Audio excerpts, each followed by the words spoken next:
আসসালামু আলাইকুম সকলোকে মোৰ নতুন এটা ভিডিঅ'লৈ স্বাগতম জনাইছোঁ। আজি ৰাতিপুৱাৰ পৰা ভিডিঅ'টো আৰম্ভ কৰিছোঁ। ৰাতিপুৱা মই কেইটামান কণী বইল কৰি লৈছোঁ আৰু ৰঙা চাহ বনাই লৈছোঁ আৰু এইফালে লৈ আহিছোঁ গখৰুৰ পেকেটটো আৰু হাজবেণ্ডক গখৰুৰ পানী দি লৈছোঁ আৰু এটা বইল কণী দি লৈছোঁ।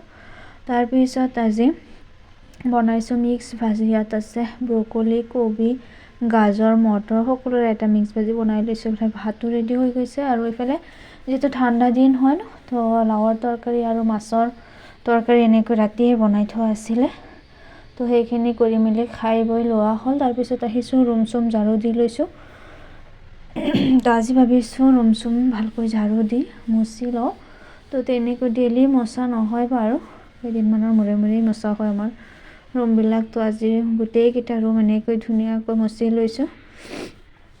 যিহেতু ঠাণ্ডা দিন হয় ন, শুকাবলৈ অলপ প্ৰব্লেম, তো মই সকলোকেইটা ৰুমতে ফেন লগাই দিছোঁ। তো গোটেইখিনি ৰুম এনেকৈ জলদি মচি লৈছোঁ আৰু তো ঠাণ্ডা দিন অলপ আগতীয়াকৈ কাম বন কৰি আজৰি হ'লে ভাল লাগে। তাৰপিছত ৰুম চুম মচি সেইফালে আহিছোঁ মই চোতালখন ঝাৰু দিবলৈ। এতিয়া ঘা পা ধুই ল'ম আৰু তো সেইকাৰণে ঘা পা ধোৱাৰ আগে আগে চোতালখন ঝাৰু দিলে ভাল হয়, ধূলি বালি যিহেতু। তাৰপিছত দুপৰীয়া জিছানৰ দেউতাকক একাপ কফি বনাই দি দিছোঁ। তাৰপিছত আজি ভাবিছোঁ ঘৰলৈ যাওঁ বুলি। তো কাপোৰ কানি ৰেডি কৰি লৈছোঁ, কেইটামান কাপোৰে লৈছোঁ, বেছি লোৱা নাই। ঠাণ্ডা দিন যিহেতু, তো এটা দুটা লওঁতে বেছিয়ে হৈ যায়। তো এইফালে জিছানকো মাজতে ৰেডি কৰাই দিছোঁ। আৰু বহুতে ভাবিব পাৰে যে মই অতি কম সময়তে বা কেইদিনমানৰ মূৰে মূৰে যাওঁ, সেইটো নহয় বাৰু। তো কেইদিনমানৰ মূৰে মূৰে মাজে 1 মাহৰ 1.5 মাহৰ ভিতৰত এবাৰ হ'লেও যাওঁ।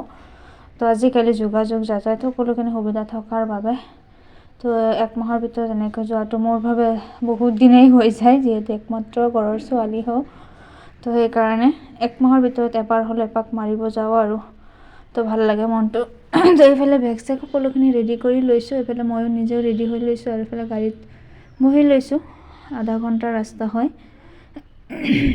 ডিঙিত অলপ প্ৰব্লেম দি আছে, মাত চাত ভাঙি গৈছে আৰু কাষত। তো এইফালে জিছানো গাড়ীত বহিয়ে টোপনিত লাল কাল আৰু যিহেতু দুপৰীয়া 2-3টামান বাজিলে, তো এতিয়াতো টোপনিৰ টাইমে হয়। তো গাড়ীত উঠি এতিয়া টোপনিত গ'লে আৰু এইফালে আহি নিজৰ গাঁওখন যেতিয়া পোৱা যায় ন, মনটো যে কিমান ভাল লাগি যায় ন। চাওক আমাৰ গাঁৱৰ ভিতৰতে সোমাই গ'লোঁ। তো আজি আমাৰ গাঁৱত নহয় বাৰু, আমাকে মছজিদতে ঘৰৰ সন্মুখত থকা মছজিদটোত আজি ধৰ্মীয় সভা আছে। এইফালে চাওক দোকান পোহাৰ বহিবলৈ লৈছে। তো স্পেচিয়েলি সভা শুনিবলৈ আহিছোঁ আৰু এইফালে মই বহুত কিবা কিবি যোগাৰ কৰিলে। তো আহি পাওঁতে এইবিলাক ৰেডি কৰি দিছে, ক্ষীৰ চিৰ সকলোখিনি বনাইছে। যিহেতু ঘৰৰ ওচৰতে সভা হয়, তো বহুত আলহী আহিছে, তো সকলোৰে কাৰণে এনেকৈ কিবা কিবি ৰেডি কৰিছে। আৰু এইফালে আদিবা জিছান তেখেতো ধুনীয়াকৈ ৰেডি হৈ আছে। তো সৰু বাচ্ছাবিলাকৰে আৰু এইবিলাক। এইফালে চব দুয়োজনে একে চশমা তচমা লৈ ৰেডি আৰু এইফালে আলহী আহিছিলে ঘৰতো, তো আলহীৰ কেঁচুৱাটো মই লৈ আছোঁ। তেখেতে ভাত খাই আছে। মোৰ কিমান মৰম লগা এটা কেঁচুৱা হয়।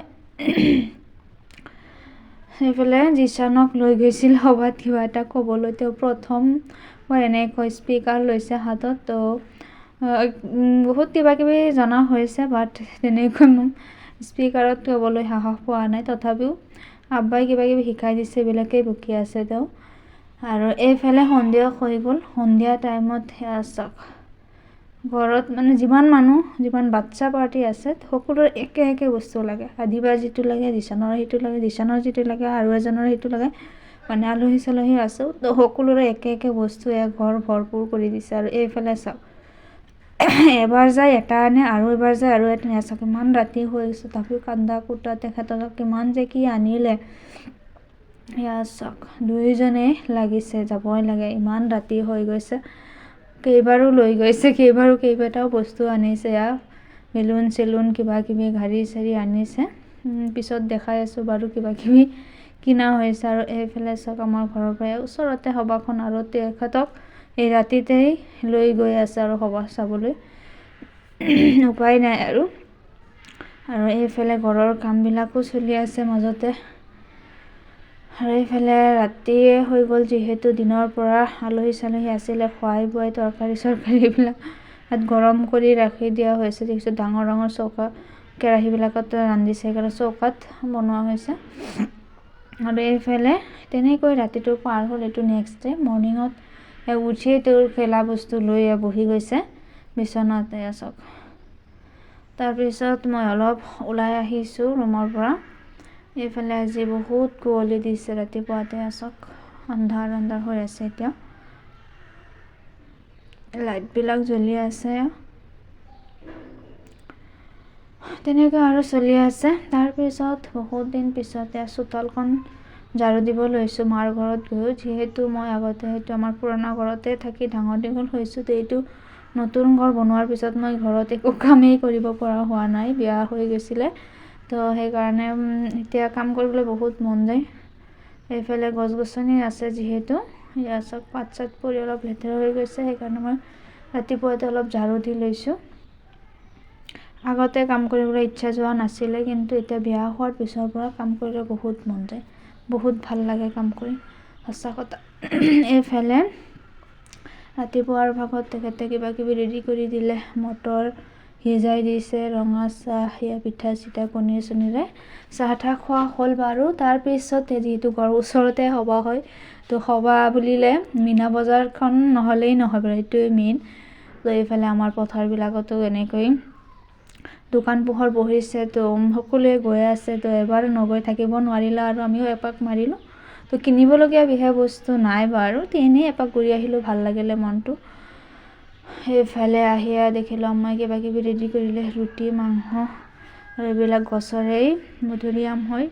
তেনেকৈ খাই বৈ লোৱাৰ পিছত আব্বাই আকৌ কমলা টেঙা আনিলে বজাৰৰ পৰা, এইবিলাকো ৰ'দত বহি খাই লৈছোঁ।